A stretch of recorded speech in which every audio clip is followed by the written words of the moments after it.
life. She loved her family and friends. Britt was that kind of a person who you could always count on, and she was an advocate for the underdog. She truly believed in the best in people, and she never judged them on what they had or what they didn't have. Brittany was a sophomore at Lynn University back in 2010 in Boca Raton, Florida. She had originally entered Lynn as a communications major, but at the beginning of her sophomore year, she wanted to change her major to social work. She really wanted to help people. The opportunity came up to go on a mission trip to Haiti. This was through Lynn University, but with a wonderful organization called Food for the Poor. Britt went with one of her best friends, Lindsay, along with eight other students and 2 professors. Brittany arrived on January 11th, a Monday, and for the next 2 days spent there going to different orphanages and helping the people, the poorest of the poor. So there was a text message that she sent to you, Cheryl-Ann, before the earthquake that inspired the work that you and your husband now do. What was on that text, and then why did you choose to focus on it after her death? Right. I had actually, like I said, I'd spoken to Brittany several times on that Monday and Tuesday, and she really had fallen in love with Haiti, but especially the children. She was amazed by their spirit. The text that you're talking about, I received just 3 hours before the earthquake. They love us so much, and everyone is so happy. They love what they have, and they work so hard to get nowhere, yet they're all so appreciative. I want to move here and start an orphanage myself. Britt was missing for 33 days in the rubble at the Hotel Montana. And on Valentine's Day, our worst fears had come true and Brittany had died. We were devastated, as we are still today. But Lynn and I feel blessed that we have this text. It's really given us our sense of purpose. It was her last wish, even though she didn't know it. So what drives you to make that text message a reality and fulfill your daughter's dream? I mean, because what you're doing is hard work, physically and mentally. And then going through this process, it's constantly remembering and evoking the loss of your daughter. Explain what drives you day to day to get up and do this great work. A lot of people's lives were lost, but not many people have rose up from that challenge and have done the kind of work that you and your husband have done. What drives you? Well, I would tell you that the text message, gave us that sense of purpose. But Darren, at 4:53 on January 12, 2010, our lives changed forever. And then 36 hours later, I receive a phone call from Lynn University saying, we have your daughter on a helicopter. We've rescued her with 2 of the other girls. Get down here tonight, and we promise you will have her in your arms at 11 p.m. Well, this great joy and celebration started, and we flew down to Florida to Lynn University that night, and only to be told that they had, and I quote, bad intel. And, we were just devastated. We had our 2 sons with us. So, quite honestly, it's every parent's greatest nightmare to lose a child. But to lose your daughter twice in 48 hours is just unfathomable. So with that being said, Cheryl-Ann and I feel we have an obligation as parents to fulfill our daughter's last wish. So the heartache, the pain, the suffering, but the hope and the love that we felt for our daughter drove us every day. And of course, the love from the community and the love from the world, because tens of thousands of people started sending us money after seeing Britt's text and understanding that she was the face of humanity during this Haiti earthquake. So explain how now, reflecting on this and the work that you're doing, explain how we can be like Britt in our daily lives, which is the model for your efforts. Because, we can't all go and build orphanages, unfortunately, but how can, no matter where we're at, be like Britt? I mean, be like Britt to us is really about making a difference in the world. It's really about doing those little things in our lives, like people just helping people. We have total strangers, not only from our local area, but from really around the world helping us. They are being like Britt. We've heard from many people telling us their own stories after hearing about what Britt did to make a difference and what we're doing at Be Like Britt. I mean, I had one lady told me how she's going to go back to school so she could become a teacher because that's how she wants to be like Brit. That's what works for her. And in this whole process, people are figuring out what's good for them, how they can give back, whether it's in their own school or in their churches, helping their neighbor. It's just about humanity and people helping people. I think when tragedy hits, it's up to us to see the silver lining in a situation, to grab hold of that and make the best of it, which is, exactly what both of you have done. Share with us an aha moment that you had about life over the past few years after the death of your daughter. I mean, I'm sure this whole experience has taught you an enormous amount about life and the world and your relationship with other people. I mean, Cheryl Ann, why don't we start with you? What has this taught you about life and about the world that we live in? That people are really good. I mean, it's just simple like that. I always had faith in our brothers and sisters, but people that we don't even know across this world, they're willing to help us, to help the children of Haiti. To me, it's just one of the most beautiful things that I've ever seen. And they're helping to keep our daughter's spirit alive. It's really just absolutely beautiful. I know that Len has had several aha moments also. Well, more of them in Haiti, Darren. One in particular is the gentleman who was taking us into Haiti for the first time. His name is Lex Edme, and he lives in Grand Guave, Haiti. And we were going 5 hours from where this gentleman lives. And Cheryl Ann and I have written a book called Heartache and Hope in Haiti. And our ghostwriter, Gary Brozick, says to us, what's Brit's itinerary? And we literally had met Lex a month before. Cheryl Ann prints the itinerary that Brit had sent her. And if we looked down at it, and you couldn't believe it, but the town Brit was supposed to travel to the day after the earthquake was Grand Guave, Haiti. And that's where our security or representative, as they call them in Haiti, that's where Lex Edme lived. So it was just one of those moments that you said, oh my God, Brit was going to where this gentleman lives. 9 million people live in Haiti, 50,000 of them in Grand Guave, and that's where Brit was going with the Journey of Hope the day after. And, a year after the building began, on about my 20th trip, I was getting a little concerned because we were building this great structure, and we had gone down to meet with the government to say, how do we go about building, getting the license for Brit's orphanage? And they said, when the building's done and you have 10 children in it, we'll come up. And that's very different than in America. And in my business, 30 years in the home building business, it's, a long-term process to get a permit. So I was a little concerned. And so that August, our son Bernie was going into his sophomore year at Suffolk University as an entrepreneurship major, by the way. And Bernie's roommate had lost his scholarship and decided to go to another school. So Bernie says to his mother and I, listen, I've got a new roommate. The school assigned it, and I don't think it's fair. And we said, well, you have to go along with the school. And we dropped our son off that Labor Day weekend of 2011. And I looked these up on Google. So these are facts, Darren. 4,600 colleges and universities in America. What are the odds that the newly elected president of Haiti, he got elected in May of 2011, what are the odds that his son would choose Boston, Massachusetts to go to college?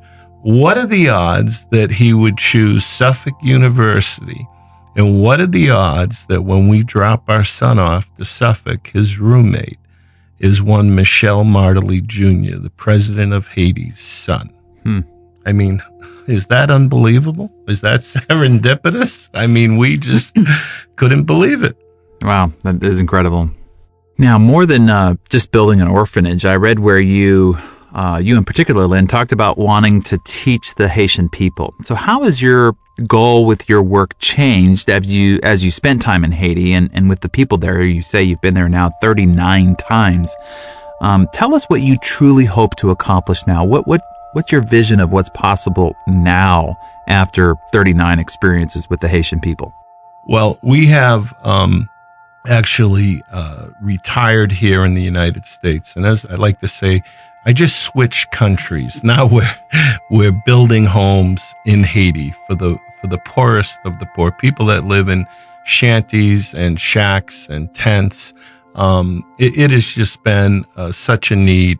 And as far as the teaching end of it goes, I'm a teacher of structural building practices that will actually, like Darren, we created our own block factory. We've created so much economy on the mountain where we're building, because the block factory is one of the few places in Haiti that actually makes an earthquake-proof block, a block that's built with the same seismic standards as San Francisco to withstand the 9.0 earthquake. These are the things that we're teaching.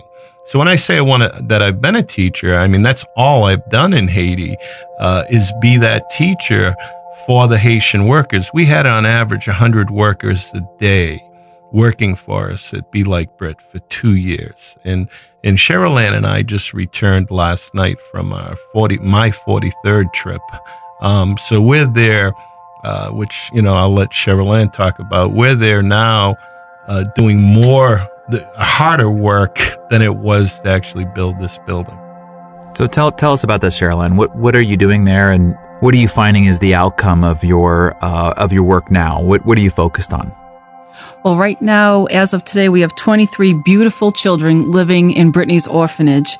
And so while Lenny was in Haiti for those 2 years building the orphanage, I was working with our program committee developing the guiding principles, what was really going to happen inside this orphanage, because the orphanage was built to help the children. And so our goal is to have 66 children, 33 girls and 33 boys. And that represents the 33 days that Brittany was missing at the Hotel Montana. And we hired our program director, Jonathan Lemire, who was from professor at SUNY Plattsburgh, who was an MSW, and he has moved down to Haiti and is implementing the guiding principles that we have worked on. And we're slowly bringing in these beautiful children that we have just fallen in love with. And so our goal is really to raise these children like we've raised our own 3 children, giving them lots of love and respect. They will all have an education. They will be fed 3 times a day, and they will have Brit's fun-loving spirit and everything that goes along with that. So we're really excited, and by the year end, we hopefully will have all 66 children living in there.